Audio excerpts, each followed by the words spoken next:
কোরআন বুঝে পড়তে হবে। কেন পড়তে হবে? আল্লাহ বলে দিয়েছেন সে কথা। আল্লাহ বলেন, এ কোরআন একটি বরকতময় কিতাব, আমি তা আপনার প্রতি অবতীর্ণ করেছি যেন মানুষের আয়াতসমূহ অনুধাবন করে এবং জ্ঞানমান লোকেরা উপদেশ গ্রহণ করে। সূরা সোয়াদ আয়াত নাম্বার 29।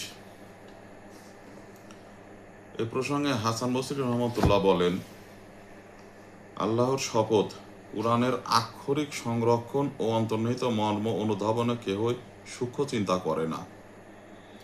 এমন লোকও আছে যে বলে আমি সম্পূর্ণ কুরআন মাজিদ তিলাওয়াত করেছি, অথচ তার কর্মে ও চরিত্রে কুরআনের কোনো প্রভাব দেখা যায় না। কুরআন পড়তে হবে, অনুধাবন করতে হবে, সেই অনুযায়ী আমাদের জীবন পরিচালনা করতে হবে। সেটা কোরআন বুঝে না পড়লে তো সম্ভব না। কারণ যে তিলাওয়াতের পর মানুষের চিন্তা, চরিত্র, কর্মনীতিতে কোনো পরিবর্তন আসে না, তা কোনো মুমিনের কোরআন তিলাওয়াত হতে পারে না।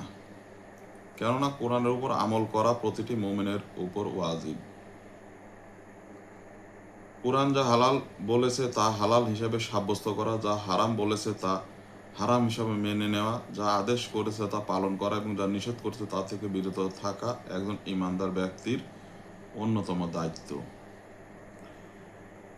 এ কারণে নবী সাল্লাল্লাহু আলাইহি সাল্লাম স্পষ্ট ভাষায় বলে দিয়েছেন, কুরআনের হারামকৃত জিনিসকে যে হালাল করে নিয়েছে সে কুরআনের প্রতি ঈমান আনেনি। তিরমিজি শরীফ হাদিস নাম্বার 2918। এ ধরনের তিলাওয়াত মানুষের আত্মিক সংশোধন এবং তার আত্মার শক্তি সঞ্চয় করতে পারে না। কোরআন আমাদের বুঝে পড়তে হবে, কোরআন অনুযায়ী জীবন পরিচালনা করতে হবে। সব ক্ষেত্রেই কোরআনের বিধান চালু করতে হবে এবং চালু রাখতেও হবে। আল্লাহ আমাদের সেই তৌফিক দান করুন। আমিন।